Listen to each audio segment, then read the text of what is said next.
এ বাবা, বেচারারা বড় মুখে বলেছিল যে ইন্ডিয়াকে আমরা হারাবো, তাও যেমন তেমন ভাবে না, খুবই খারাপ ভাবে। এ কি হলো? ওরা তো ইন্ডিয়াকে হারাতে এসে নিজেরা কুকুরের মতো হেরে বাড়ি চলে গেল।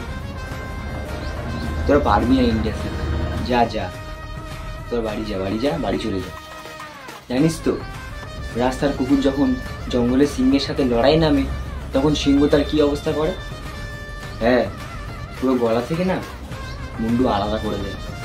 আর ঠিক সেইভাবেই আমাদের সিংহ অর্থাৎ ইন্ডিয়া তোদের মতো কুকুরদের পুরো গলা থেকে তোদের মুন্ডু আলাদা করে ফেলে দিয়েছে।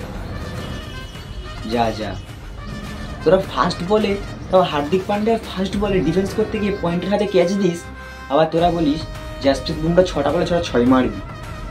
জাসপ্রীত বুমরার নখের যোগ্যতাকে অর্জন কর, তারপরে বলতে আসবি, ঠিক আছে? তোদের কাজ এর বাড়ি ওর বাড়ি বোম মেরে বেড়ানো। তোরা এসব খেলাধুলায় তোরা পারবি না। যা যা, এর বাড়ি ওর বাড়ি বোম মেরেই বেড়া।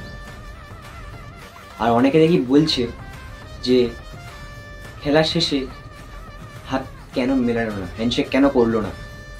কেন করবে হ্যান্ডশেক? ওই রকম চোরদের হাতের সাথে হ্যান্ডশেক করলে আমাদের ইন্ডিয়ান প্লেয়ারদের নাম খারাপ হয়ে যাবে। সূর্যকুমার যাদব, তোমরা দাদা হ্যান্ডশেক করনি, ঠিক করেছো, আমি তোমাদের সাথে একদম একমত।